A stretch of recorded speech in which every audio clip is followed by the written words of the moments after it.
ధోని గారు లేని లోటు తెలిసిందనమాట ఈరోజు మ్యాచ్లో. మొత్తానికైతే వన్ సైడ్ అయిపోయింది మ్యాచ్. ఓవరాల్గా మళ్ళీ వన్ సైడ్ మ్యాచ్ చూడడం జరిగింది. Hello all, welcome back to sports with పండు.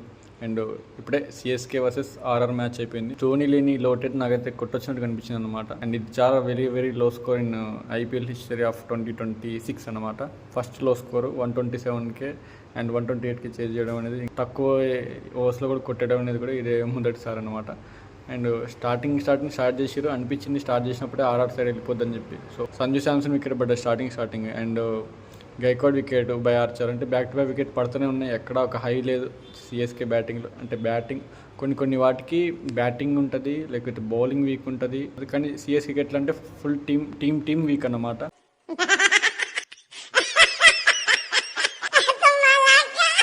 అండ్ అందులో ధోని గారు లేకపోవడం ఇంకా వీక్ అయిపోయింది టీం. అండ్ దాని తర్వాత ఆయుష్ మైత్రి 0కి అవుట్ అయిపోయారు. థర్డ్ వికెట్ ఇది.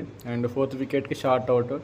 అందరు ఇట్లా అవుట్ రావడం, కనబడడం, అవుట్ అవడం, ఇంతే. ఎవరు రన్ స్కోర్లో నాకైతే కనిపించలేదు.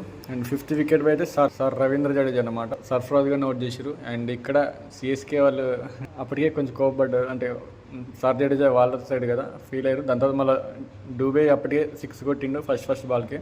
నెక్స్ట్ మళ్ళీ జడ్డు చేతిలోనే ఆటో లెవెల్కి ఇక సిఎస్కే ఫ్యాన్స్ రియాక్షన్ ఇలా ఉంది. కానీ ఈ రోజున నువ్వు చేస్తున్న పని బిడ్డల గుండెల మీద తంతారంటారే, అలా తన్నేవరా. 7th వికెట్ కార్తిక్ గాను 74 స్కోర్కి 7th వికెట్ పడ్డం అనేది హైలైట్ అనమాట.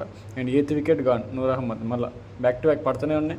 ఓటన్ మాస్ బ్యాటింగ్ అనమాట. అన్ని పడిపోతూ ఉంటాయి, ఆయన అక్కడ నిలబడరు అనమాట. ఆయన నిలబడిన తీరు అనేది గ్రేట్ అనమాట. మళ్ళీ ఈయన కూడా రన్అట్ లాస్ట్కి అటు చేసి మళ్ళీ రన్అట్ అయ్యారు. అండ్ 128 టార్గెట్ అనమాట. ఇక ఫస్ట్ ఇన్నింగ్స్ అయిపోయినాయి. అది సప్పగా వన్ సైడ్ అయిపోయింది. మ్యాచ్ మొత్తం వన్ సైడ్ అయిపోయింది.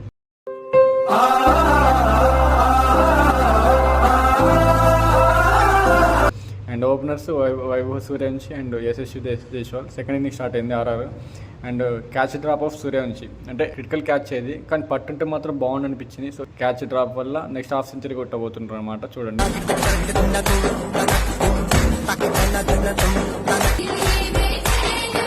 50 for 15 balls-కి 15 ఏజ్కే 50 కొట్టి పడేసారు అనమాట వైభవ్ సూర్యవంశి గారు.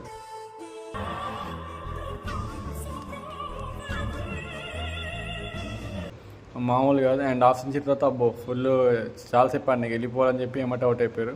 అండ్ జురేలా అయితే స్కూప్ షాట్కే అవుట్ అయిపోయారు. ట్రై చేసారు బాగానే కానీ దొరికిపోయారు అనమాట. అండ్ నెక్స్ట్ విన్నింగ్ షాట్ పోయి యశస్వి జైస్వాల్. అంటే టైం కూడా పెద్ద లేకుండే. అండ్ ఈ రివ్యూ కూడా పెద్ద లెంత్ వస్తలేదు, ఎందుకంటే టైం ఎమటెమట అయిపోయింది అనమాట. పెద్దగా లేకుండే తొందరగా మ్యాచ్ కూడా ఫినిష్ చేసుకుని వెళ్ళిపోయారు. ఏమనిపించిందో తొందరగా చేసుకుని వెళ్ళిపోయారు అనిపించింది నాకైతే. అండ్ మొత్తానికైతే ధోని గారు లేని లోటు తెలిసింది. ఉంటే బాగుండు అనిపించింది నాకైతే. కానీ ఏం చేస్తాం, అట్లా కలిసి వచ్చేసింది. నెక్స్ట్ 3-4 మ్యాచెస్ కూడా ధోని మిస్ అవుతారని అనిపిస్తుంది. సిఎస్కే ఫ్యాన్స్ అయితే శోకసంద్రంలో మునిగిపోయారు. పాపం అనిపించింది. Feeling sad for CSK fans. మా ఎస్ఆర్హెచ్ ఫ్యాన్స్ కూడా ఇట్లా జరిగింది అనమాట. నెక్స్ట్ ఎస్ఆర్హెచ్ సిఎస్కే మ్యాచ్లో worst bowling versus worst bowling and best batting versus worst batting. CSK versus SRH ఎట్లుంటుందో చూద్దాం. మ్యాచ్ అయితే మొత్తానికైతే మజా రాకపోయినా ఏదో వెళ్ళిపోయింది, కానీ వన్ సైడ్ అయిపోయింది మ్యాచ్. ఆర్ఆర్ రాజస్థాన్ రాయల్స్ అయితే మొత్తం స్టార్టింగ్ నుంచి ఎండింగ్ వరకు ప్రతి డిపార్ట్మెంట్లో డామినేట్ చేసి పడేసారు అనమాట. మంచి మజా వచ్చింది, కానీ ఇంకా లో స్కోర్ అనమాట. ఇంకా గట్టిగా అసలు ఒక ఎక్స్పీరియన్స్ అంటే ఒక థ్రిల్లింగ్ మ్యాచెస్ లేకుండే, బట్ స్టిల్ ఒక సరిపోయింది. ఒక లోయెస్ట్ స్కోర్ మ్యాచ్ అనమాట. చూద్దాం రేపటి మ్యాచ్ ఎట్లుంటుందో. ఇక మొత్తానికైతే అట్లా అయింది. మీకేమనిపించింది కింద కామెంట్ చేయండి. And love you all. Signing off. Bye. Good night. Signing off. Sports with Pandu.